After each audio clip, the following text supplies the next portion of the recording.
standing on business. They want to show me when they do this, I take a step back.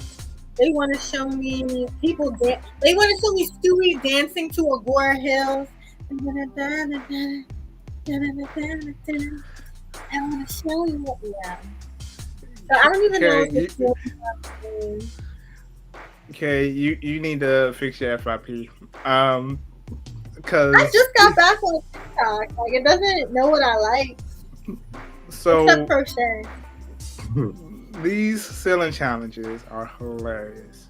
The fails are hilarious. Um, if we can get the videos I put in the Google Drive up, I will show you a few of the fails. Um, but Did you put them these, in slides? uh, no. Um, So, uh, I just put them in the drive. So, maybe hard for me to find. huh? They should be the most recent. Yeah, they're the most recent. Two most recent videos. He might even know who does this technological stuff, so I don't really even. Oh my goodness. Okay. Um. So, but the selling challenge is when people, mainly If it's females. saved, Yeah. hold on, I'm sorry. Did you save it on your computer? No. Oh. It's Because it gives in. you an option to share videos from your device. Like, share video from your saved storage. Yeah. I don't have. I don't have space on my computer, so Okay, we don't have to figure that out right now. I was just asking, okay. like, is that how you supposed to do? No. So people are taping their phones to the ceiling and recording themselves twerking, dancing around, having fun, being goofy. Some, after they tape their phones to the ceiling, fall off the chairs or fall off the whatever they're using to stand up and tape their phones to the ceiling. Be my. Yes. So this is push the button.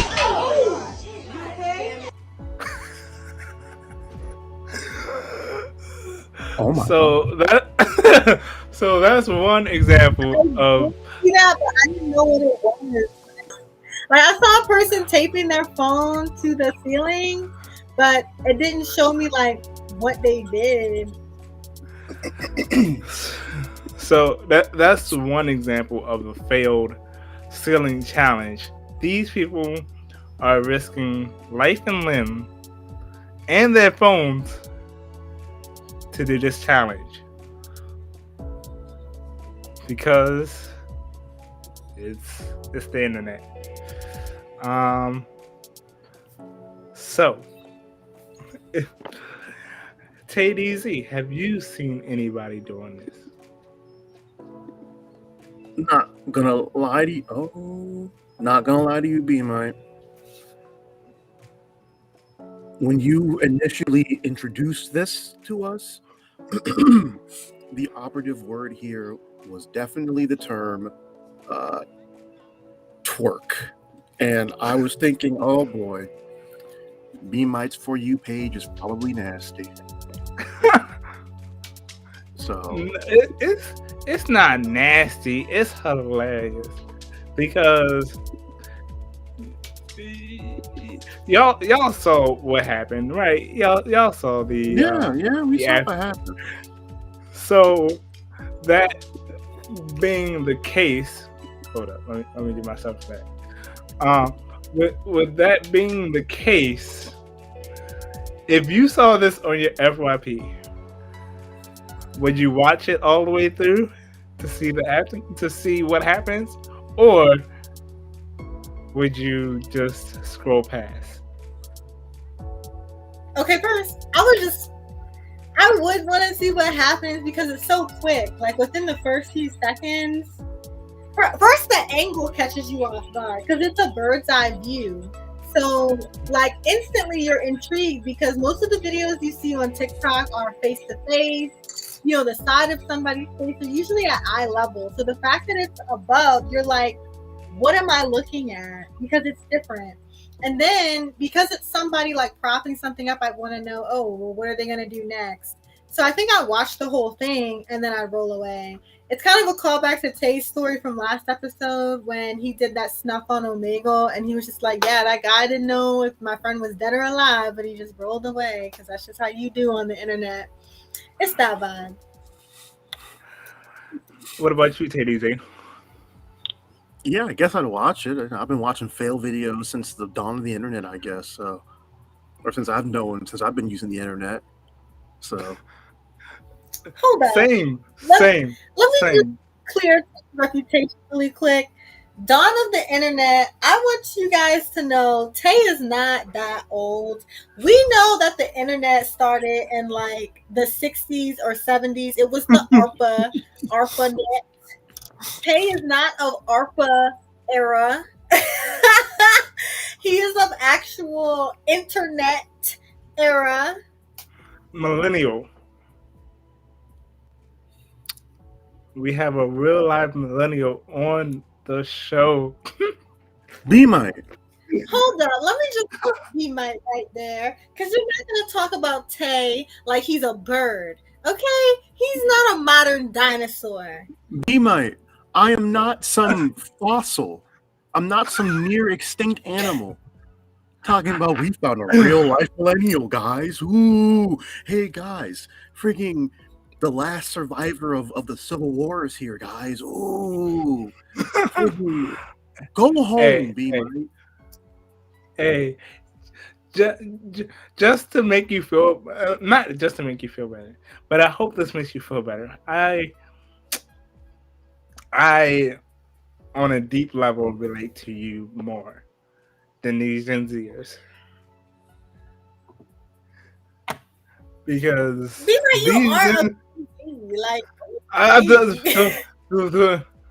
I relate more to millennials than the Gen Zers because I'm not of the Tide Pod eating. What other challenge was there? Crap. Cinnamon challenge? No, that's millennials. That was I know. That was you. It's not like the Tide Pod challenge. B-Mite, I need you to understand something real quick, okay? Millennials and Gen Z are right next to each other, B-Mite. Where it's not like Gen Z and then baby boomers. We're all right next to each other. We experience the same the same issues y'all experience. I'm what they call a zillennial. You know, I have experiences that are both late stage millennial and early stage Gen Z. I was 21 in 2016 when, you know, the greatest or craziest event in history happened, aka when Harambe got killed. You know, me personally, I really honestly think our experiences are not that different, B-Mite. They're not that different. Do you remember Cartoon Network? Yes. Do you remember Cartoon Network is this, right? Yeah. Do you remember Ed and Eddie? Yes. Remember the Rugrats?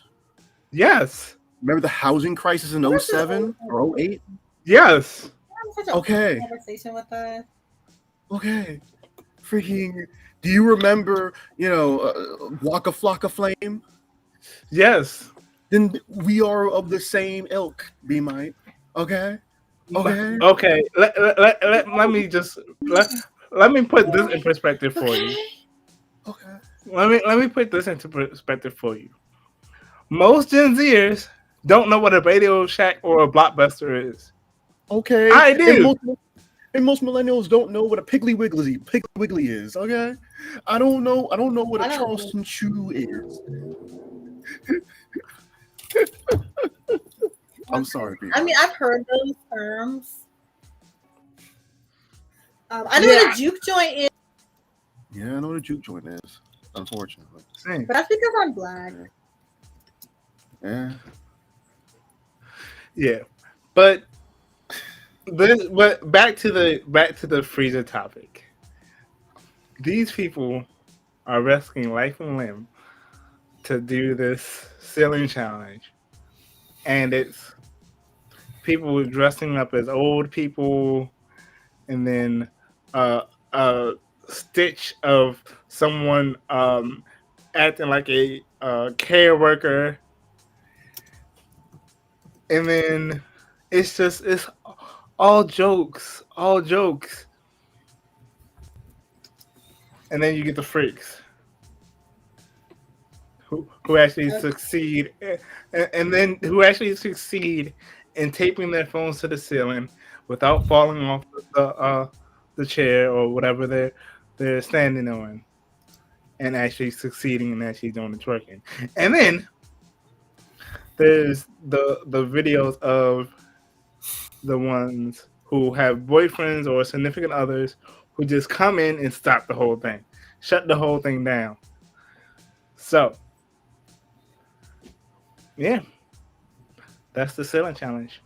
Honestly, I feel like I don't get the point. Like, is the point to make people laugh? Is it to shock? Is it just to like clout? It's for clout. Pretty much. Just for clout. There's no. Do we know personal who started it?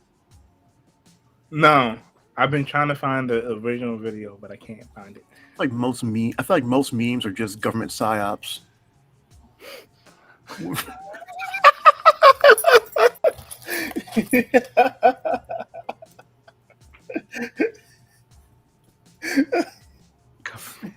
The Chinese government started the ceiling challenge.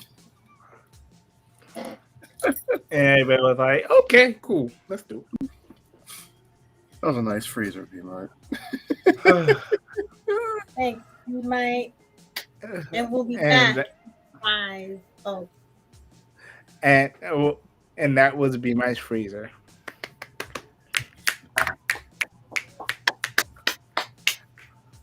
Y'all chilly? Huh? You're not gonna. So. Oh. If you don't like it, no. No, I liked it. I know it's a little looking.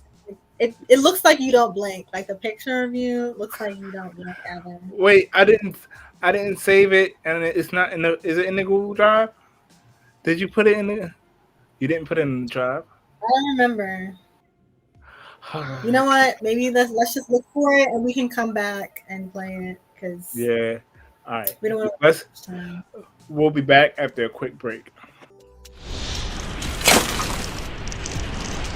You're listening to Poetry Slam with Bellz. Your boy Napoleon B, mate. And TayDZ to the shizzle, y'all. Oh. Speaking of which, told y'all. Oh, you told us about Snoop smoking. Yeah, you didn't buy it for a second. You were like, "There's no way." I was like, it had to be a prank or something. I didn't buy it for a second that Snoop gave up smoking. So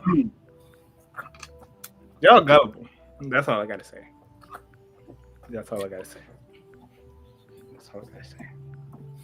I mean, I believe them.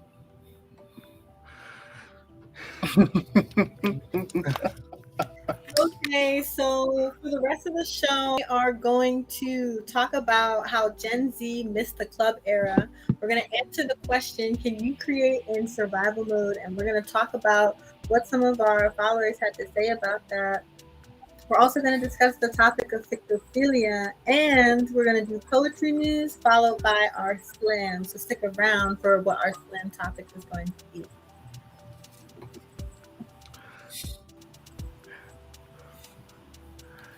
Okay. Come on, Kay. Come on with the topics. Come on with the topics. Come on with the topics. Okay. So I know there are only 2 Gen Zers in the room.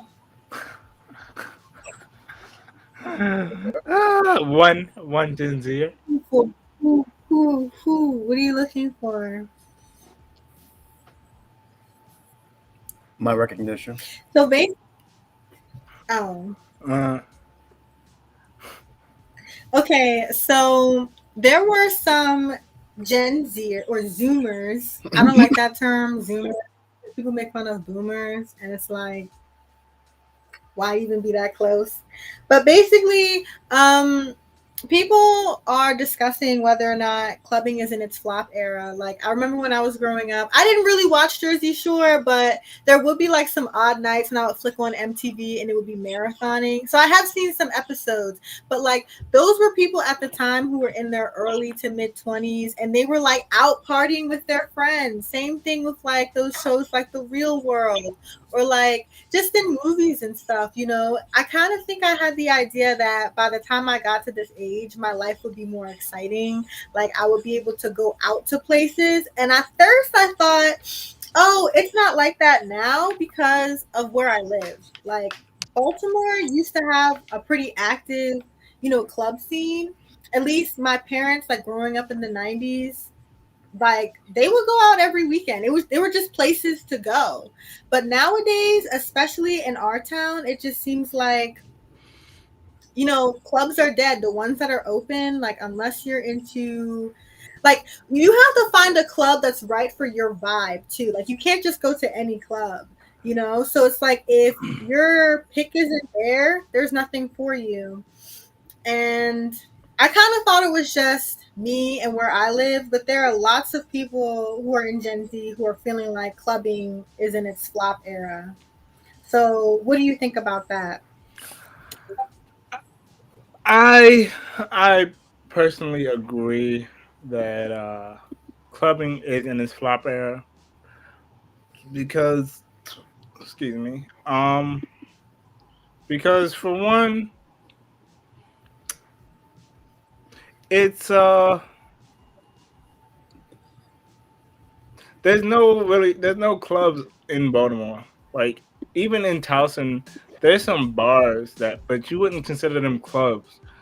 Like, Right. A bar there's and a club isn't the same. Like it could be a bar club, yeah, but like there's rec room, there's backyard, there's the reservoir, but none of them give off the club vibe you saw in the movies or TV. think about the songs that we used to hear during our high school and middle school dances. Like Tay. Like think of some songs of like when they were talking about getting crunk in the club. Like that's pretty much all we heard. So now that we're old enough to do that, like It is. like Let me put on my scarf real quick. My old bones can't handle all this coldness right now. Yeah, whippersnappers. Back in my day, you know, we used to play in the club. You know, oh man, boy howdy! I remember back in my day, we played that ancient song from the 20th century, "Party Rock" by LMFAO. Truly, one of the old time songs. We did Gangnam Style back in my day. You know, Hey, that was in my day too. it was in my day, but I was really, you know, too young. You know what I'm That saying? that Like was I wasn't listening, I wasn't understanding. that was like Kate said, that was in like high school dances. Like they would play that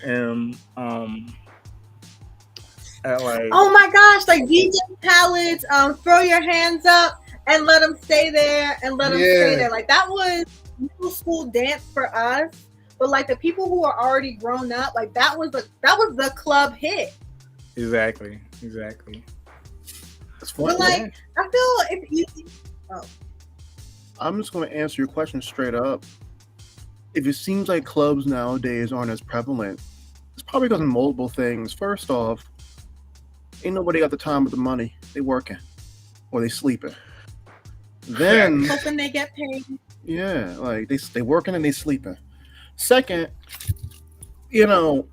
people probably aren't keen on being out at night as much nowadays, seeing as how your average club can probably be a nice target for a man with a AK-47 in hand. So sometimes just about being safe. I take the unnecessary risk. There's also the fact that, and let's be real, late stage millennials and like early Gen Zers, the ones who probably are going to clubs, they're probably not that interested in clubs. There's more things to do now. I mean, I have a friend who's a little younger and she likes to go to clubs and stuff. She's like 23, but like at the same time, she always she expresses like, "Oh, I hate clubs. Actually, I'm tired of going to the club." Oh, and I'm like, "Why are you tired of it?" And she's just like, "It's the same thing over and over again. You go to the club, you sit there for a few hours, you get hit on by some guy who won't take no for an answer. I could just be at home or go to something more different, like a rooftop bar. So it sounds like some people just are bored of the club scene. Not like the ravers or whatever. Ravers, they'll rave for literally anything.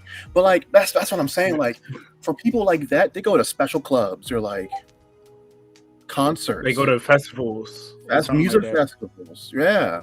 Like that atmosphere is just kind of like, I guess they don't find it in the club anymore. You find that elsewhere. I think another factor of the downfall of clubs is COVID. That too.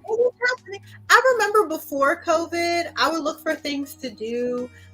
Like I would try to go out. Granted, I was still a little too young, but I felt like there wasn't really like a scene for me. And I feel like COVID and the pandemic just made it worse. Like I think with Gen Z, the way we socialize is a little different because we grew up on the internet.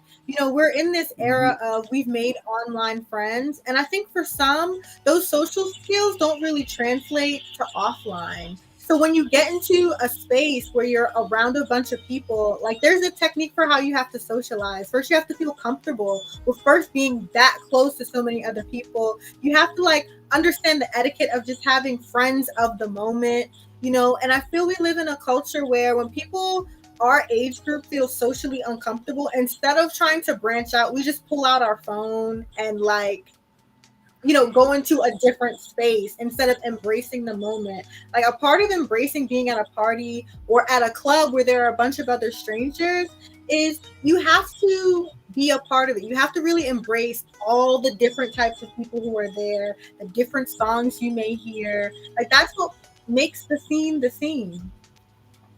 Yeah. Exactly. I mean, let me ask y'all, since y'all the whippersnappers here apparently. Look, be like that. I defended you, so. Thanks. I mean, let me ask you both. Were y'all ever? Kay, it sounds like you were curious about it, but were y'all ever that deep in the club scene? I mean, did you want to be that deep in it? Yeah. Yes and no.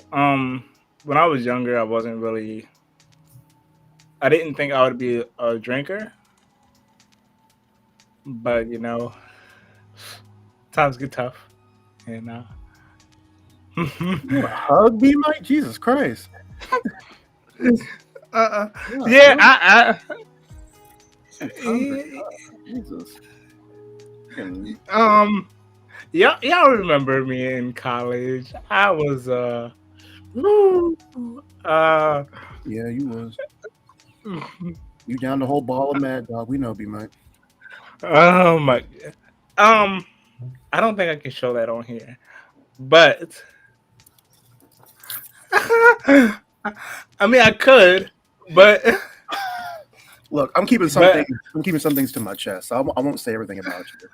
But I mean, like, take out the bar scene. Like, I'm sure y'all been to bars on the weekend where they were hyped up and people jumping around and dancing. That's probably as close to the club scene that a lot of younger people probably do nowadays. Is the bar. The bar may as well be the new scene. And even then, it feels like it's easier to just grab some. I mean, if you're a drinker, grab some drinks, or if you're a smoker, grab a bowl, and just do it at home. yeah. Lame. That's a part of what's wrong. Like, we're in such a do it at home era. Like, instead of going out to the movies, it's like, oh, let's just watch the movie at home, Netflix and chill. Oh, instead of like going out to a nice restaurant, let's just order in. Like, I feel COVID has helped catalyze this, but it was already a transition of keeping people in the house. You can do so many more things at home that there are just less options of having events outside of the home. And I think that's what has like impacted like a young adult generation, because economically things have shifted to TV, internet. You can just do so many things in your own space. It eliminated the need for people to go out, so there are less businesses that cater to that. Club, you gotta go out. That's like an out thing. Yeah, and like Kay said, like, apart from COVID, Gen Z is more of a socially awkward, always on the phone. Huh? Y'all don't touch grass a lot. Well, we already know B might touch grass from his Omegle, his absence of Omegle. Yeah, but I was either touching actual grass or virtual grass. Anyway, okay, yeah, I get it. Anyway, get it. Yeah. So we don't really, and I'm saying we because I feel like I'm a part of this as well. We don't really do much outside of being on our phones. That's why the dating scene has gone so virtual, and catfishing is a thing more prevalent now. But I also feel like it's not necessarily that Gen Z just hates going outside or younger millennials just hate going outside. I think it's a matter of the things that entertained generations beforehand don't entertain younger generations now. I feel like instead of the club, but the thing we'll is, save money.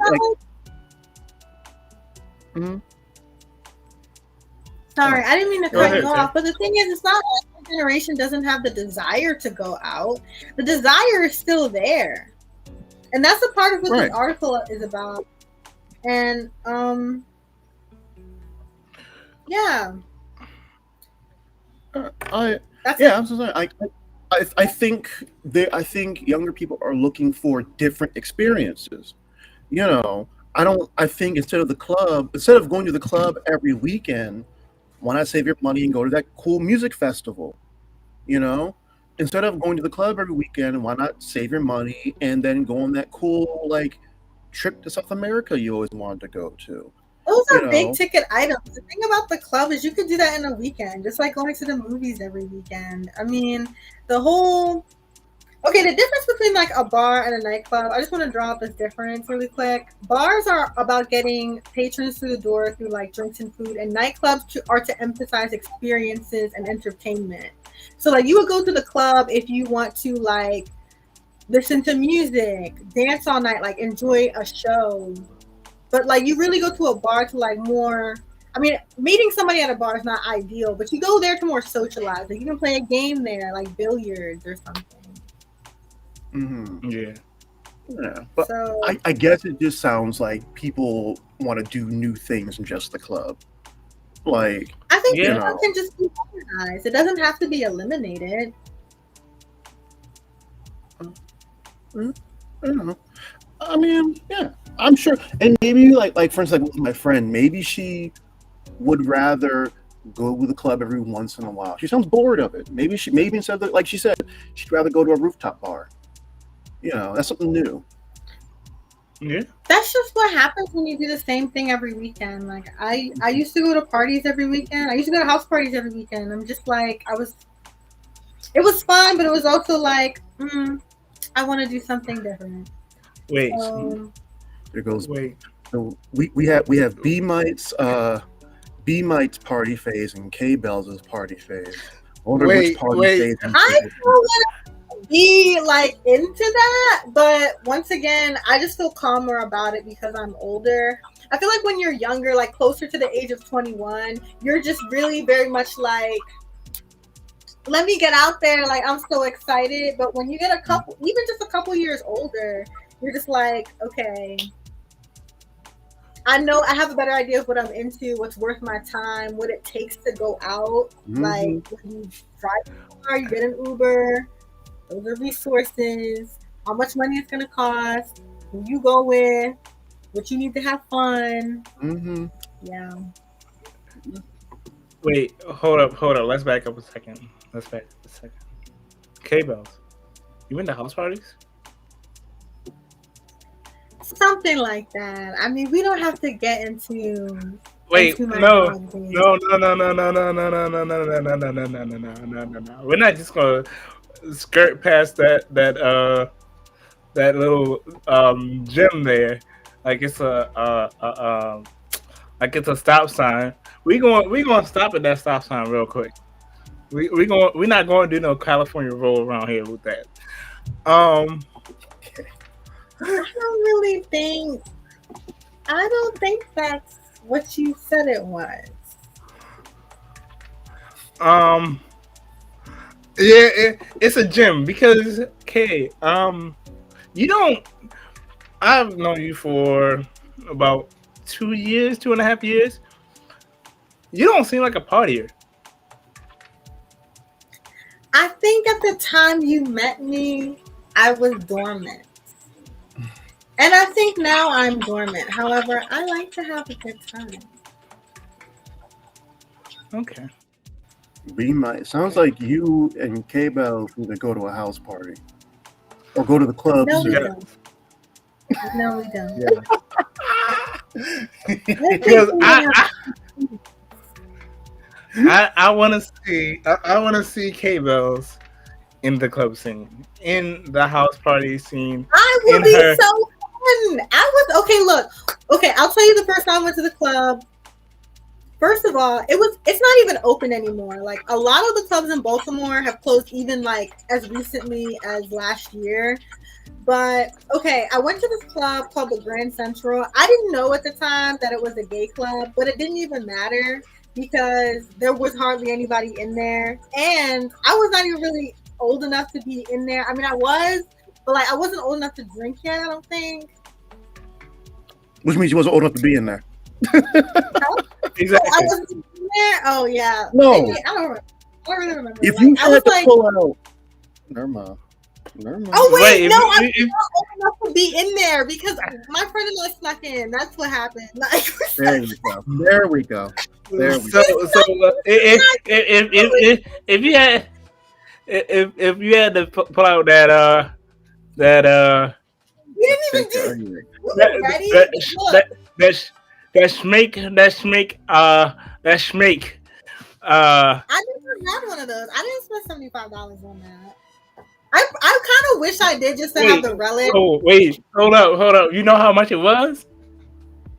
Yeah, my friends was talking about that. Like it would be a debate. Like, oh, should we get that? I never got one, but I kind of wish I did just so that I could have it like as a memento. Like this was back when I was pressed, but like I kept that obviously. But yeah, so we snuck in. This is so not exciting. I'm sorry. It just isn't. Like it was only fun because I was with my best friend at the time. It was one of those moments. But like we snuck in because the person who was checking information and like taking money was talking to somebody, and I was like, "Let's go!" So we walked past. Oh, so you were the bad influence. Oh, There we go. oh, You guys know okay. Yeah, I was just like, we're not gonna not go in. So we went in. We went in, and the music was cool. It was fun. They were playing like I think house music, like early 2000s. Just it was club music. So it was okay. We listened to it and danced, but it was not full. And I only found out it was a gay club after the fact because I looked it up. Like it was called the Grand Central, and it was like a historic club. But it was like it was dead. But we had fun, just dancing, I guess. Hot take. But Bellz is a bad influence. how? I'm not. No, because I stole a club entry. Yes. Well, see, here's the thing. Even if you had Okay, the that's free what ID, I'm sure they would have let you in for free anyway. You know. No, they wouldn't have. That was not happening. Like Because you know they we let. young, like, Wait, you said and what? we tried to go to other places. It was not happening. They weren't trying to let you in for free? I mean, as empty as it was, nobody wants to lose their liquor license to that. Like, of course they're not going to let us in when there are plenty of people of age who are going to pay and, like, be allowed to be in there. That's true. That's true. Okay, yeah. I thought, the pretty tax, like B might. Yeah, yeah. Huh? Wait, the pretty discount. There you go. The pretty discount. Huh? The pretty discount. Yes. Yes. Yeah, wait, hold up. Pretty tax. Wait. You said you were saying I get a pretty tax? Oh, no. You don't get a pretty. No. It's the pretty discount. I thought that's what you were saying. It's the pretty discount and it's the ugly tax. They're too similar. Second story, when I tried to go to the club, this was later, and I was of age. I'm pretty sure I was, and it was beat. Like the only excitement going on was that somebody was having a birthday party, and I feel like that's how clubs are nowadays. Like if you like reserve a table, like to have a party with your friends, then it works. Like the club vibes that I've experienced nowadays is kind of like the bar. Like you have to go with a friend or your friends to have a good time. Like you can't really go there and just vibe in the scene. Like you kind of have to bring your own scene to the club.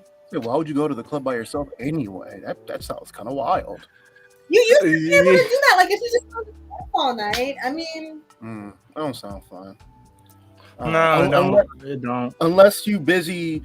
It's like 1974. You're like in Studio 54, and you just took a whole bottle of ecstasy, whatever the heck they were taking back then. Snorted a whole line of it was like the cleanest cocaine. Wait. Hold up. Did we just miss another hot take? Did Kay just admit to doing all that?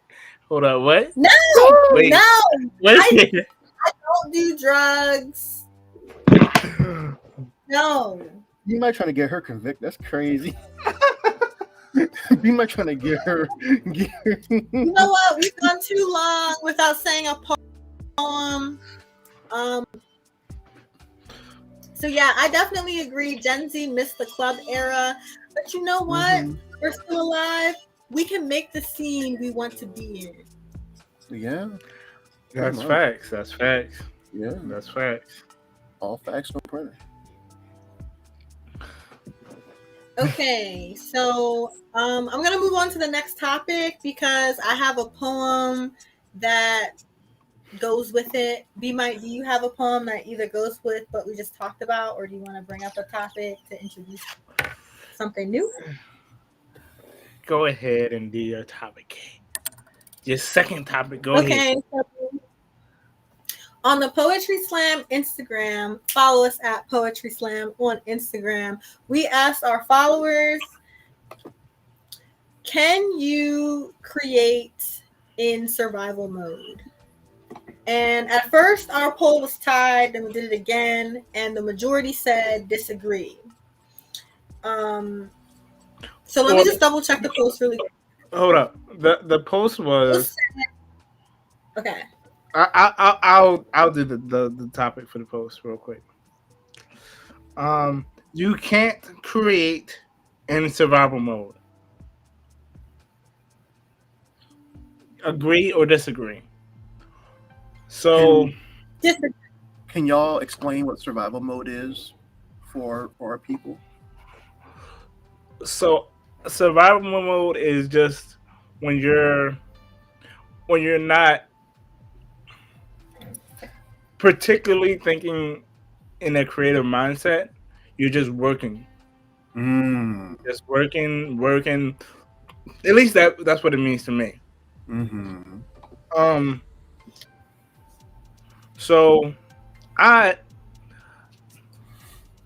mixed on that, because on one hand I think you can, but on another I think you can't, because when you're just working to work and not having that really time or the energy, because you're working so much, to sit down and create, or sit down, relax and create, it's like your mind is clouded.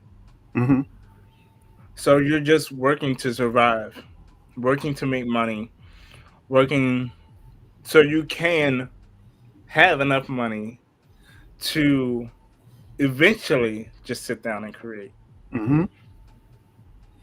That's why I agreed. But then when I think about it, it's like like I said, it's a two-edged sword. I feel like if you do actually sit down and create, you can just be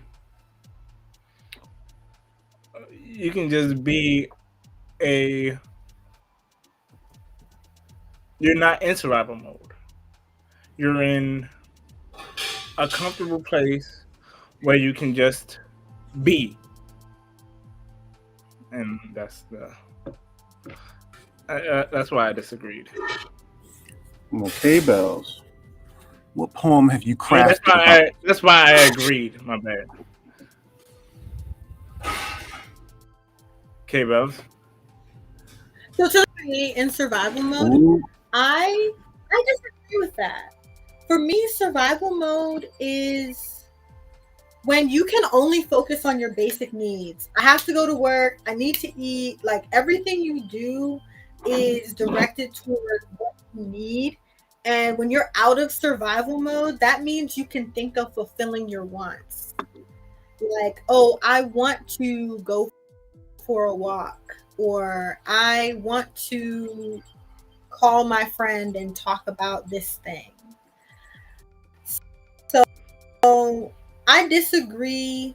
For me, I can't create survival mode. I feel like when I'm in a mode of strictly needing to problem solve, yes, I do feel stuck. However, I continue through that process by finding temporary moments of relief. And like, that relief is often like being creative. It's like talking about or imagining like what my experience is, or even like escaping from it. Like, I feel like if you're not, I mean, you don't have to be in survival mode all the time, but for me, like, poetry and art is escapism. So if you're in survival mode, that makes your escape that much more vivid. And I think that hardship can really be a very strong inspiration for where your mind goes and what you can create. And I think I've written like poems, stories, like out of those moments, and during those moments.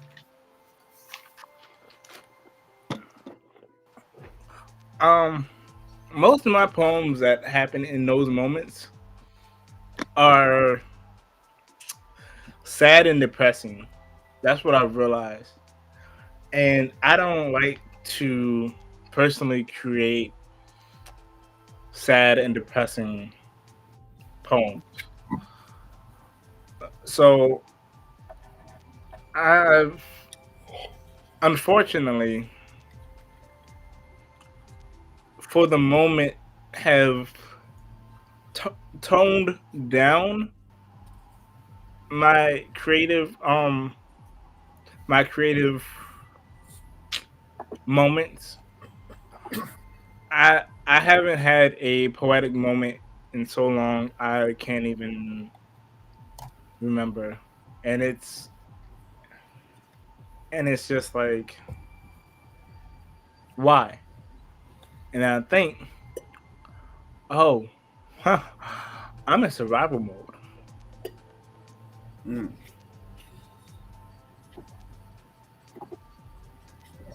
Yeah, so I want to touch on that topic of, the negative feelings, creating negative poems. Lately, I've been holding the opinion that I want to witness more positive poems because I feel a lot of poets do that. Like when you're going through a negative experience, because poetry is your outlet, you talk about that negative experience. However, I would like to see more like comedic poems or more poems about positivity.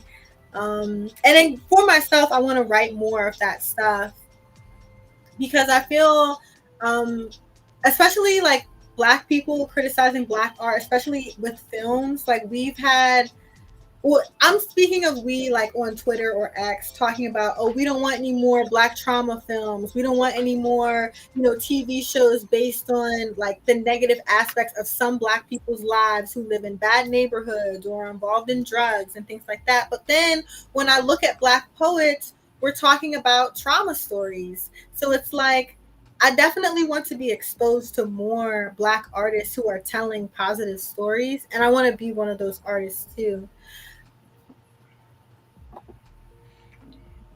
And that's why I'm in a space where I haven't created in a while, because for me to be a Black poet, I don't want any more black black sad poetry out there, or even trauma, quote unquote trauma poetry.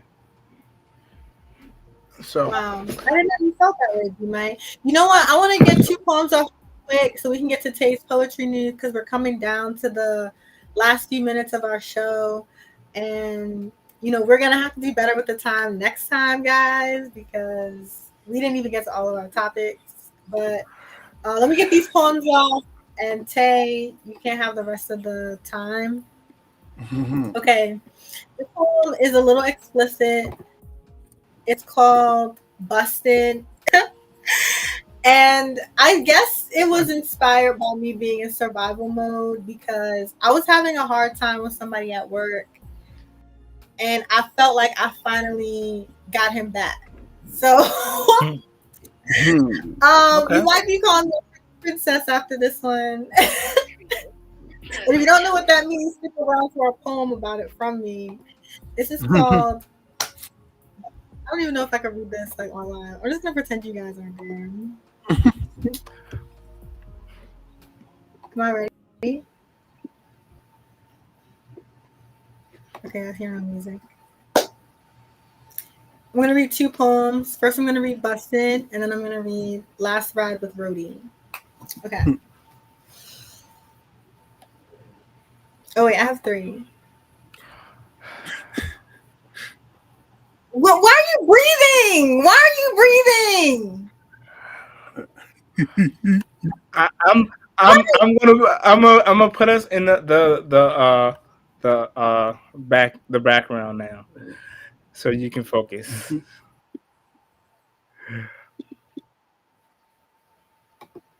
Okay, I'm gonna read three poems because you know what? B might has all this breath. That was TayDZ. Really, Tay? Laughing. All right. Um, now I feel funny. Okay, well, this poem is called Poem of Positivity. Being blickety includes we are not shy about sharing our misery. I would like to speak about positivity and show there is light within this dark.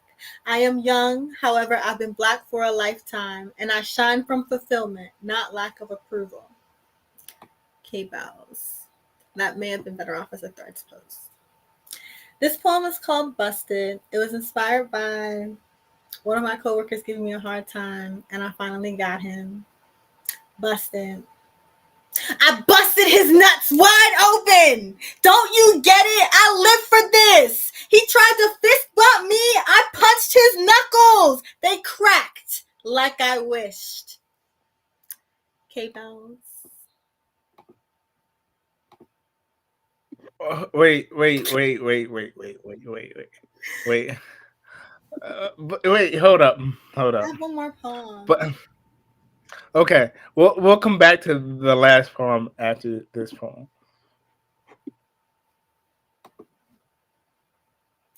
Okay, this poem was inspired by me being in survival mode.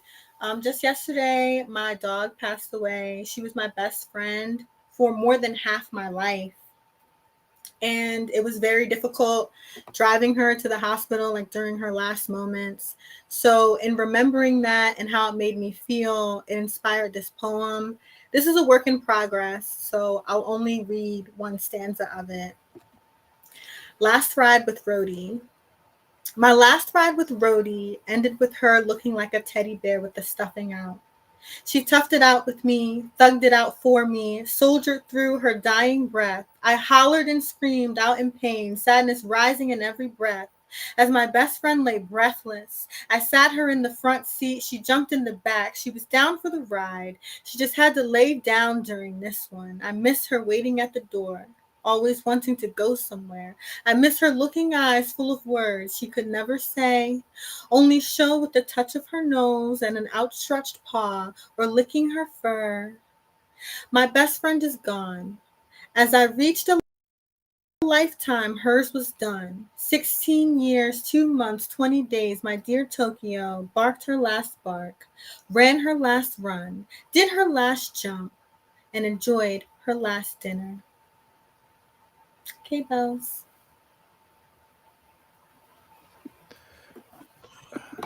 Okay, Bellz. Okay, Bellz.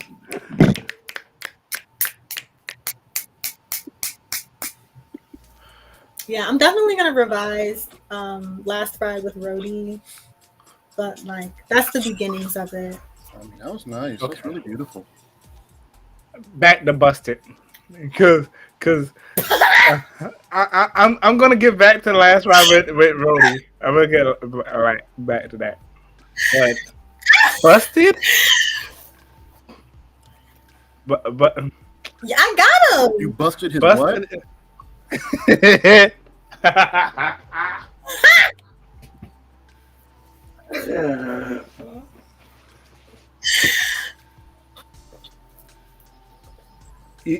Okay, what was that? What was that line?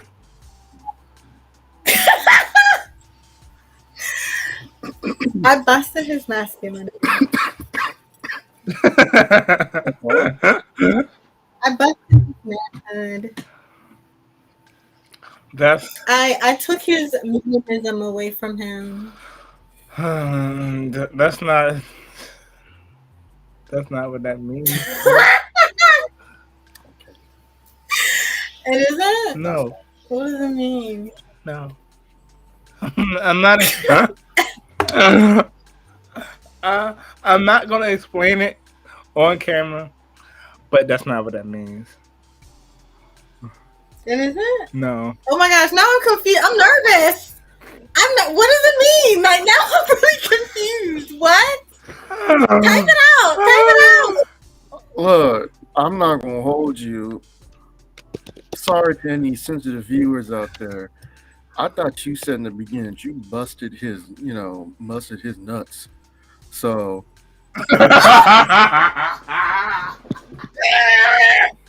So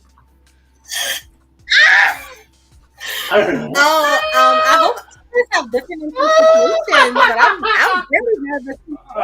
I mean, I hope you didn't. That'd be kind of crazy. Busting his manhood sound kind of crazy too. Not gonna hold you. Oh my gosh! Let me just read the other lines for context, because I feel like y'all got hooked on that one. No.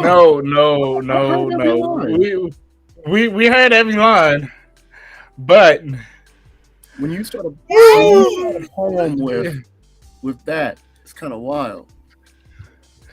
Exactly. Okay, looking at the other lines, I don't want to read them because I feel like I'm emphasizing what you thought. Like, don't you get it? I live for this. He tried to fist bump me. I punched his knuckles. They cracked like I wish. Yep. It adds good context. It does add context, but that beginning was that beginning draws you in. Yeah. I thought it was like no. Like I got him. Like no. You know, it was like he's in my trap or something like that. Oh, he'll be in your trap after you do that. Yeah, he ain't gonna move after that. He can't move after that.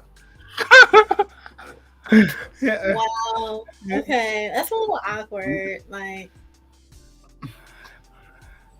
yeah.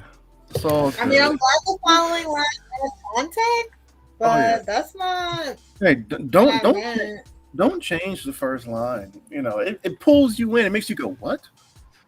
Especially how you perform. Okay, when I watch this back, I wish you guys were below my screen seeing your reactions. Now we want to know how you reacted.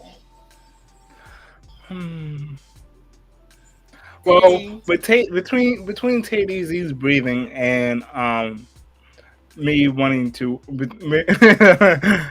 me needing water and my water bottle crushing, and it would have ruined it.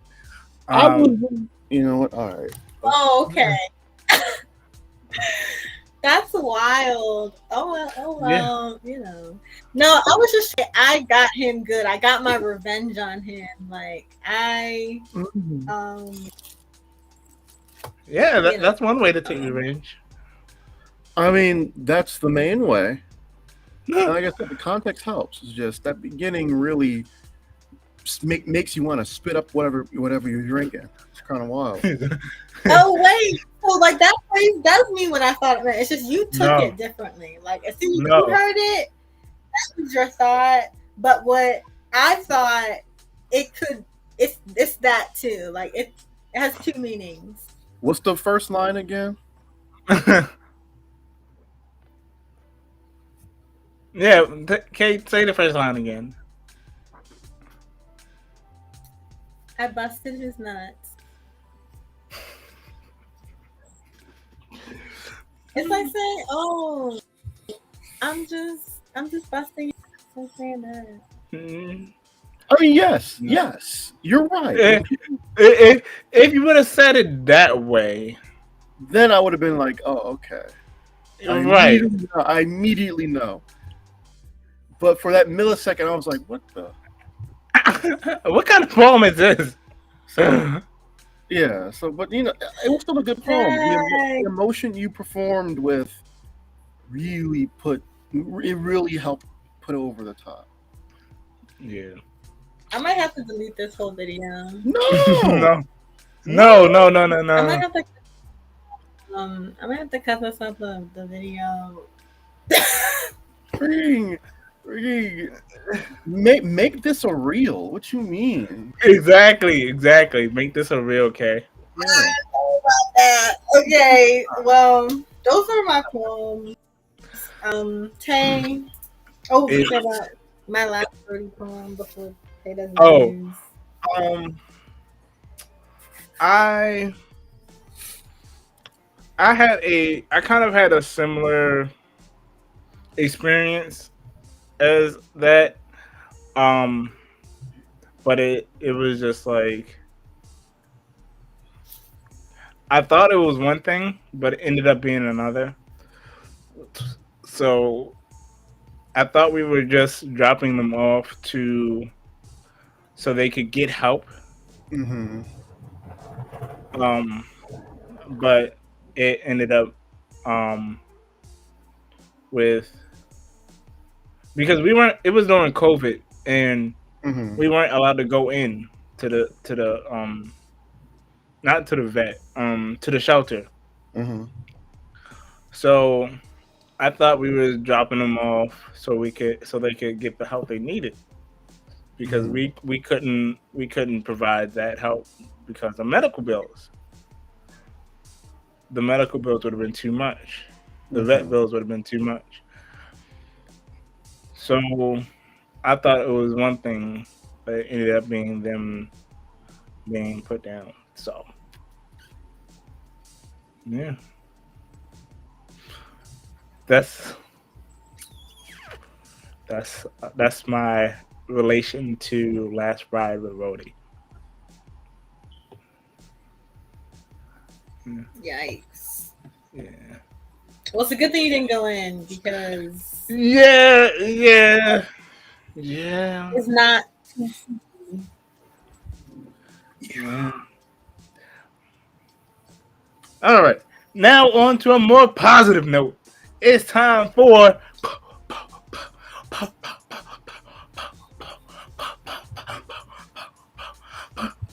poetry news with. TayDZ, how y'all doing? It's time for the Tay to the D to the Z. Hey, y'all doing okay? Yeah, Y'all yeah, doing fine? It's a yes. wonderful I'm day in the doing just fine. neighborhood, y'all. It's a wonderful day in the neighborhood. Yes, yes, yes. It is I, TayDZ, with some poetry news for y'all. And today, I want to tell y'all about. Oh, that's so cool. Y'all see that? That's so cool. Oh, Oh wow, that is cool. oh, I love this. Yes, folks. Here's the topic. Or SpongeBob. This is the topic of today's poetry news. Well, at least Who one of is the that? topics. That this is Lenny Kravitz. Oh, If you okay, know who okay. Lenny Kravitz is, doesn't he look so cool? Yes, Oh, yeah. all right. Let me go ahead and fully put him on here now. Yes, folks. Topic of the day is Mr. Kravitz, of course, the all too famous rock star of the 90s and early 2000s. Lenny Kravitz, he had an interview recently. And in his interview, he says that he feels like he had to face a lot of adversity from both the regular media and black media. Hmm. Now, he's been saying that he says this because, he's a black guy in the realm of rock. And rock is not always so kind to black people. And so he felt like he had to fight to kind of be known as not just the black guy who does rock and roll, but as a guy who is on par with the best rock stars of all time. But not only that, he felt like the black media didn't fully support him. He says it took him 10 years to even be put on like the Vibes list of most influential black people. He says he noted how long it took 10 years to get on Vibes Who's Who list, and that he's never been celebrated by BET or Source. So Lenny Kravitz says, to this day, I've not been invited to a BET thing or a Source Awards thing. And it's like, here's a black artist who has reintroduced many black art forms, who's broken down barriers, just like those that came before me broke down. That is positive, and they don't have anything to say about it. Lenny Kravitz doesn't do hip hop. He doesn't do R&B. He doesn't do any of our subgenres. He does straight up rock music. So, how do y'all feel? I'll give you more about that, but how do y'all feel about that? You know, a black guy says, black media hasn't been the kindest to me. I feel like that's on par with black media,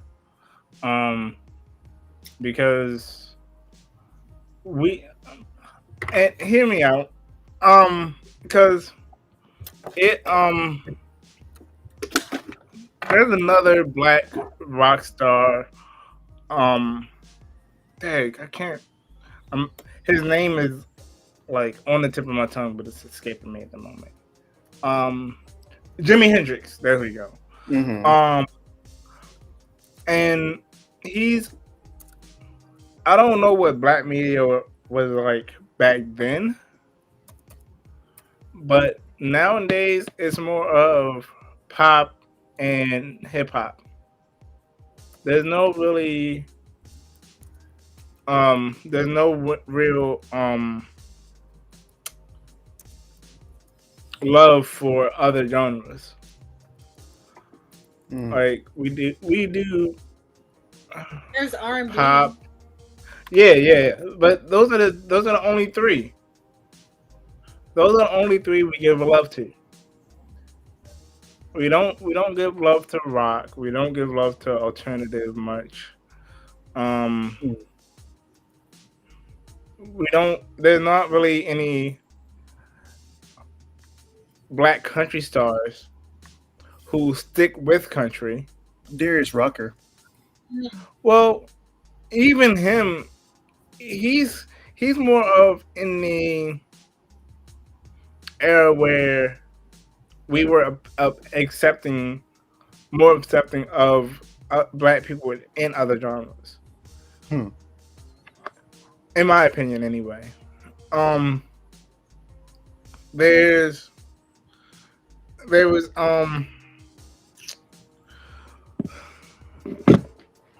There was what there like I was saying, pop, hip hop, and R&B are the top three genres that us as black people really give love to and really focus on.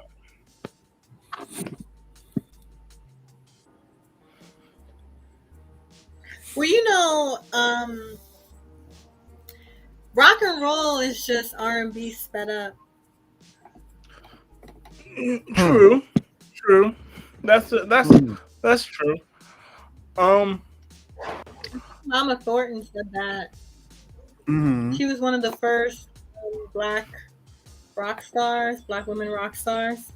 Mm-hmm. Even when I would. Oh, go ahead. Even when Childish Gambino did his experimental album, there was no it was like it didn't get much play. There was only a few songs that people really liked, and it was only like I said, it didn't really get much play, and you don't really hear about it now because it's not really a hip hop or pop or R&B album. And he did two albums like that, and I enjoyed both of them, really.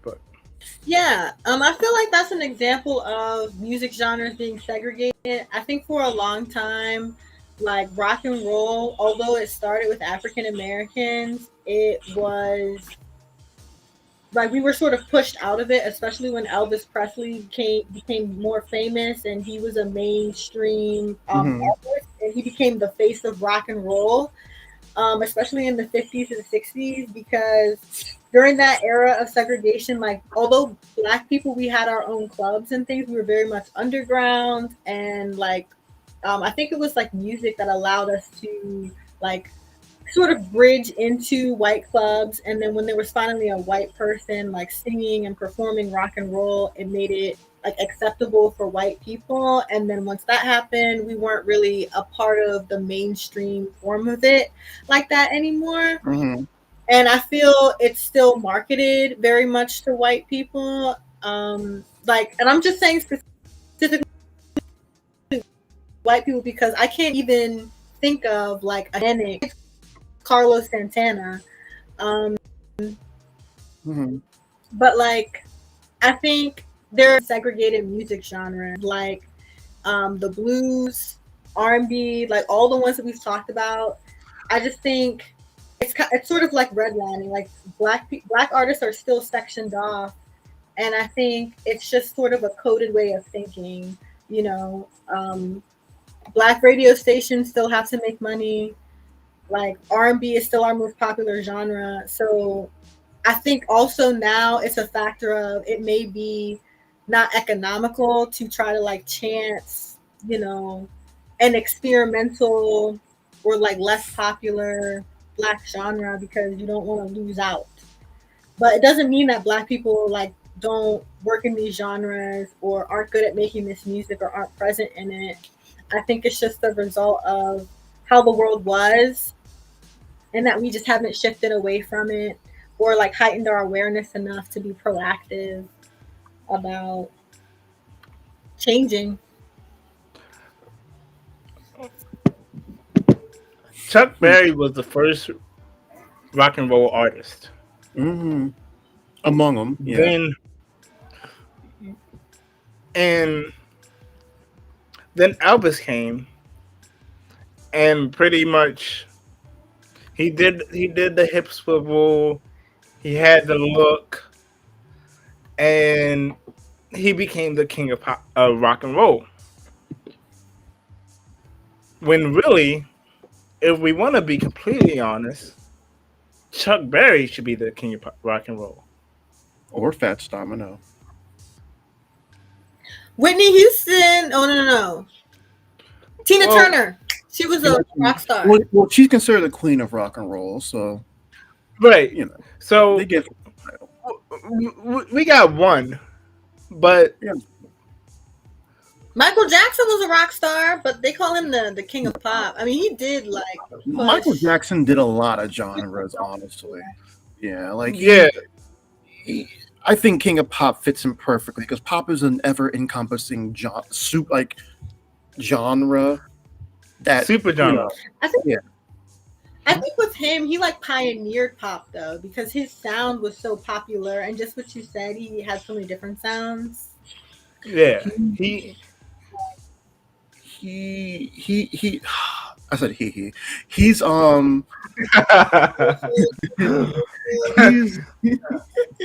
he's like Michael was a person from what I can from the little bit I've studied, Michael's whole thing was that he just didn't want to do the same thing twice. Yeah. You know, he like if he made it like, for instance, you could describe all his albums as like different genres or subgenres because Off the Wall was like disco funk. Right. You know, Thriller is like R&B, like 80s R&B. Bad is like 80s pop / rock. Dangerous is New Jack Swing. History is kind of like mid 90s kind of whatever the heck he was trying to do. You know, well, in history, it's not just new music, but it's older music too. Right? Yeah. He put on he put Smooth Criminal, Bad. He put a bunch of he that was more of a compilation album. It's a two-parter. Right. It's the compilation part. And then it's like the newer music that either he had just made or he was like holding on to for a minute, you know. Yeah. And then of course, and then you get his like, what was the album he put out? Freaking the one he put out, Invincible. That's like early 2000s soul, like neo soul. like flow achieve. He had like different producers for each of his albums, giving him different sounds, and even within those albums, there's different subgenres. Like he did a lot. And I think to get back to like Lenny Kravitz, I think it's like we don't part of him is right. We don't give a lot of respect to like our non, you know, we don't give a lot of respect to like our non hip hop R&B stars. We don't. And a part of that is Oh, Mhm. sorry, Tay. I was just gonna say, like with the BET Awards, I don't even think they have like a rock award. They're really Mm-mm. just hip hop and R&B. They're exclusive to that. Mhm. Yeah. And I saw someone say, Eminem's been invited to BET Awards because he was within the genre, Yeah, like but and that's another point. hmm hmm Yeah, I feel like white people can cross those genre boundaries, but black people can't really do the same thing as easily. I mean, yeah, it's like a cultural thing for us, I guess, but it's like um the thing that's happening with country music, like you could be like a black country music star, but it's like you have to fight to be categorized as country, even though you're making country songs. Yeah, uh go ahead. Sorry. and with it's even hard for white artists to really merge into the hip hop R&B genre because they're seen as cultural vultures. They don't respect the genre. They don't respect the history of it. But When can I in say all this honesty, though? Because I agree with you, but I also don't. I agree with you to an extent. no, I'm not the one that's saying it. I'm just saying Oh that's no, why. but no. I agree that that is a thing, but I also believe it is easier for a white person to come into hip hop and R&B than it is for a black person to go to the other genres, and partially that is because of black people. So think Yeah. of as many white R&B artists as you can think of: Tina Marie, Hall and Oates, Justin Timberlake, Justin Timberlake, Bieber, even Eminem, Well, for a minute, Mac Miller. well, JoJo. hmm well. Um, Justin. Well, Timberlake was more like a. He was a boy band person first, And when he so went that's When he was why. solo, solo, Robin Thicke, Robin Thicke. Yes, Robin Thicke, but Will Smith, you know, Sam. a lot, a lot of people before he did a music video thought he was black. So Friggin' what's that man's Because he was name? singing R&B, Yeah, he's singing like what's that man's and he was name? marketing as an R&B artist. Like a part of it is marketing and commercialization. And I yeah, he think had a lot of soul. what's that man's name? The man he just Or passed away you're recently. just trained to know what soul is supposed to sound like. You know what I'm saying? I mean, like you know it instinctively, but it's like we're played music.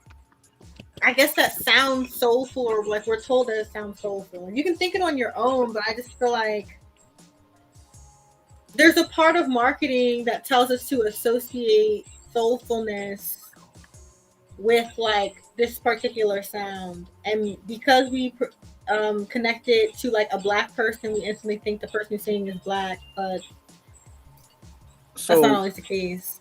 so to kind of like give my final point on it, Bobby Caldwell, by the way, was the name of the guy who did "What You Won't Do for Love." And when his video first came out, like people, his song came out before the video. People thought he was black, and then in the video, in the beginning of the video, he's like shrouded in darkness, and then he comes out of the shadows and reveal he's white, and people were like, "What the?"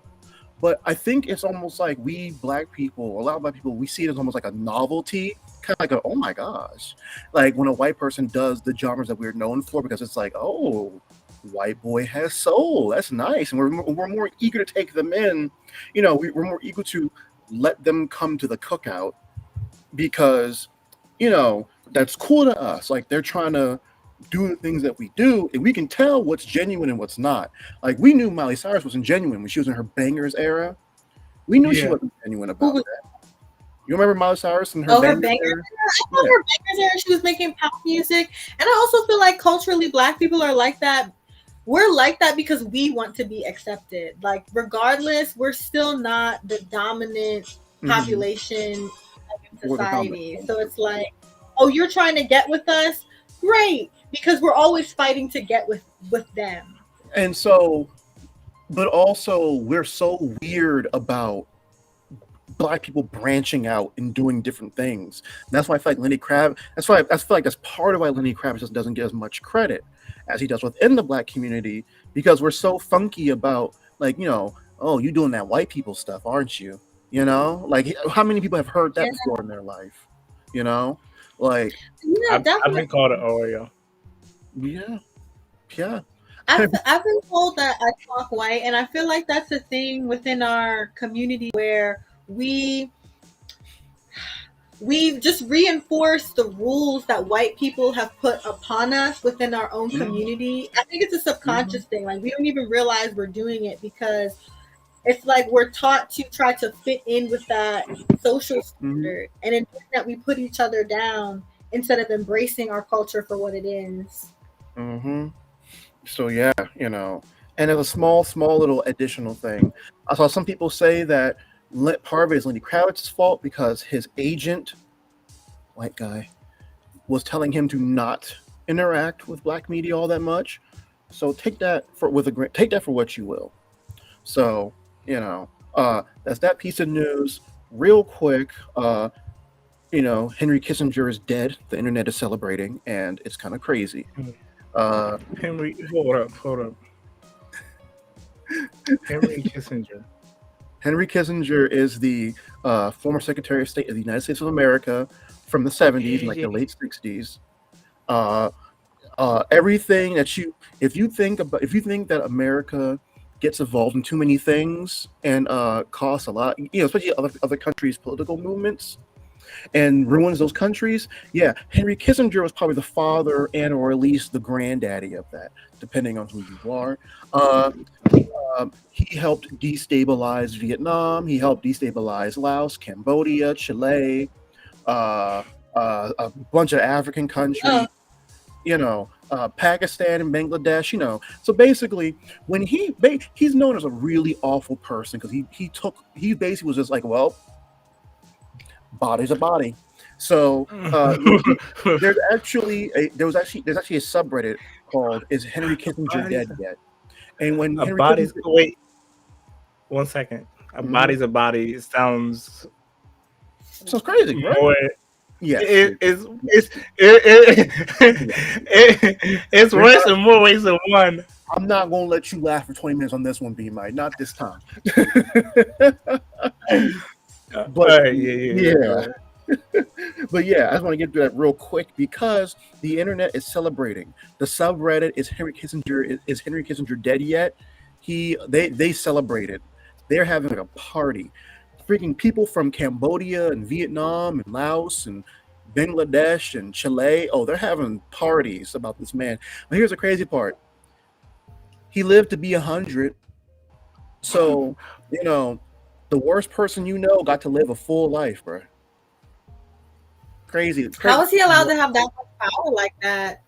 Because it's all in the name of saving America, keeping America safe, quote unquote. All in the name of fighting communism, quote unquote. You know, American government will do anything. Like, America has gotten involved in other countries' politics for like ever, and Kissinger just allowed.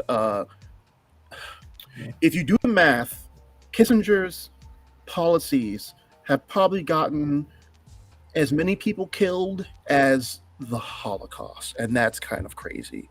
We're talking like millions of people. So yeah, that's keeping the world a safe place for democracy. And he was a white man in power. And he was a white man in power. By the way, I'm pretty sure it's either him. Which, by the way, it's either him. No. I'm thinking about J. Edgar Hoover.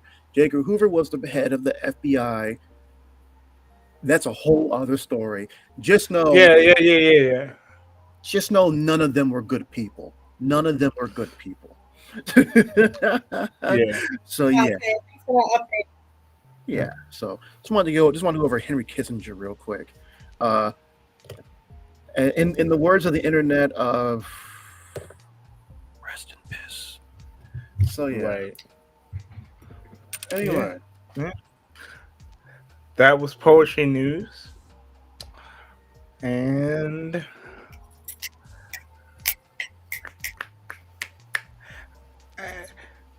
that is Poetry Slam for y'all tonight. We are out of here. You have been listening to Poetry Slam with K-Bellz! your boy Napoleon B. Mike. TayDZ. Good night, everybody.